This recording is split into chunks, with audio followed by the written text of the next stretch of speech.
नमस्कार बंधुओं, मैं colonel Ajay, CEO Ajay astromoneyGuru.com आपसे मुखातिब होता हूं आज 5 अगस्त सन 2021।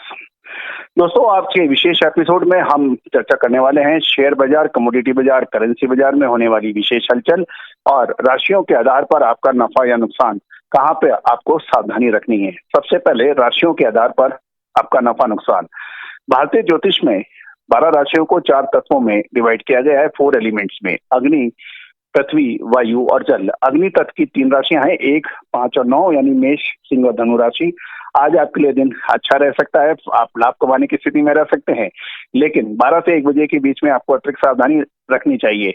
2, 6, 10 ये है पृथ्वी तत्व की राशियां, वृषभ, कन्या और मकर राशि। आपके लिए दिन आज शायद मुफीद ना रहे, मिश्रित रुख रहने की संभावनाएं बन सकती है, आपको अतिरिक्त सावधानी रखनी चाहिए। विशेषकर 1 से 2 बजे के बीच में आपको अतिरिक्त सावधानी रखनी चाहिए।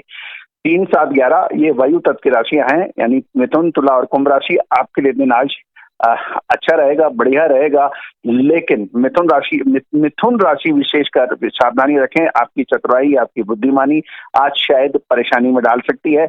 आप उतार चढ़ाव वाले बाजार के अंदर यदि लो वॉल्यूम पे ट्रेड करें तो बेहतर रहेगा, विशेषकर 3 से 4 बजे के बीच।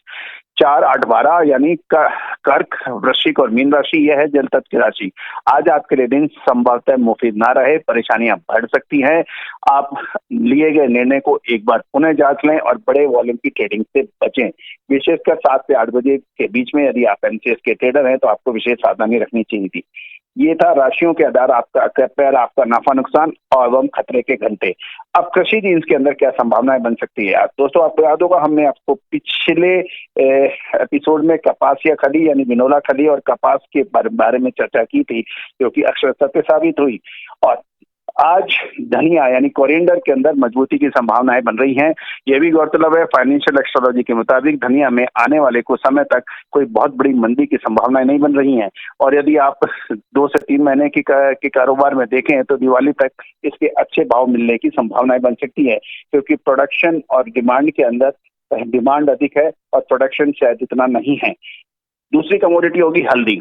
हल्दी बहुत ही इंपॉर्टेंट मानी जाती है मसालों के अंदर, और ये हर आम और खास की पहली पसंद होती है, और हर किचन के अंदर इसके बगैर मसालों के अंदर काम नहीं चलता।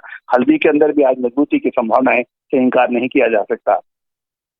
अब हम रुख करते हैं स्टॉक मार्केट पर। दोस्तों, आपको याद होगा कल हमने स्टॉक मार्केट के ऊपर बैंक निफ्टी और बैंकिंग स्टॉक्स पर नजर रखने के लिए कहा था। ICIC bank, HDFC bank, SBI bank आदि बैंकों पर नजर रखने के लिए कहा था। कल बैंक निफ्टी ने अपना हिस्टोरिकल हाईएस्ट लेवल देखे गए। एसबीआई ने तो जबरदस्त उछाल देखा गया और आईसीआईसी और एचडीएफसी बैंक ने भी अच्छी मूवमेंट दी। गौरतलब है कि हमने आपको पिछले लगातार 3 शो के अंदर बैंकिंग स्टॉक्स में तेजी की बात कही। सोमवार, मंगलवार, बुधवार और बृहस्पतिवार, और जबरदस्त मूवमेंट इन बैंकिंग स्टॉक्स और बैंक निफ्टी में दर्ज हुआ। उम्मीद है कि आपने भरपूर लाभ उठाया होगा। आज क्या संभावनाएं बन सकती है। मेटल स्टॉक अभी तक बहुत अच्छे चल रहे थे, चाहे वो टाटा स्टील हो, वेदांता हो, हिंदुस्तान कॉपर हो, और हमने मार्केट टाइम्स के सभी हमारे निवेशकों को भी इसके बारे में लगातार अपडेट दी थी, और तेजी के अंदर बहुत जबरदस्त इन्होंने मुनाफा भी कमाया।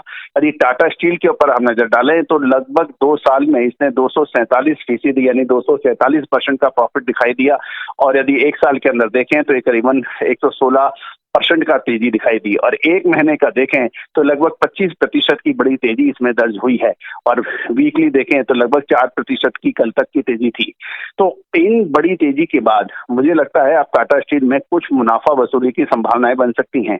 टाटा स्टील के अंदर जो लंबी अवधि में अभी भी ट्रेंड जो है वो इंटैक्ट है, यानी मजबूती का है, लेकिन ट्रेड जो है, दोस्तों याद रखिएगा, ट्रेड और ट्रेंड में बहुत फर्क होता है।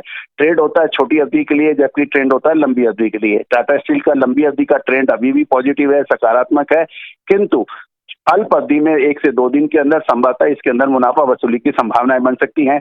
और ये 1300 ये कल इसने 1448 रुपए का उच्चतम भाव लगाया था। मुझे लगता है कि ये 1380, 1385 और 1360 के आसपास का भाव आने वाले 2 से 3 दिन में बन सकता है, और स्टॉप लॉस होगा 1465 रुपए का। तो ये था टाटा स्टील के ऊपर हमारा विश्लेषण। वेदांता के अंदर भी आज कमजोरी की संभावनाएं बन सकती है, इसके अंदर भी निवेशक ध्यान दें। कमोडिटी बाजार के अंदर बुलियन के अंदर उतार चढ़ाव की संभावनाएं बन सकती है। और कल भी आपको याद होगा हमने चांदी के ऊपर नजर रखने के लिए कहा था, चांदी ने अच्छी मूवमेंट दी और लेकिन बाजार बंद होते होते उसके अंदर गिरावट भी दर्ज हुई। तो आज उतार चढ़ाव की संभावना बन सकती है, बुलियन के अंदर अतिरिक्त सावधानी रखने की अत्यंत आवश्यक है। दोस्तों एक और बात, चाहे शेयर बाजार हो या फिर कृषि जीन्स या फिर कमोडिटी बाजार, अपना नफा और नुकसान की सीमा हर निवेशक को निर्धारित कर लेनी चाहिए कि इससे ज्यादा हमें किसी कीमत पे नुकसान नहीं लेना है। बाजार कहीं नहीं गए, दोबारा एंट्री कर सकते हैं और उचित समय पर मुनाफा मिलने पर मुनाफा बुक करने में ही समझदारी है।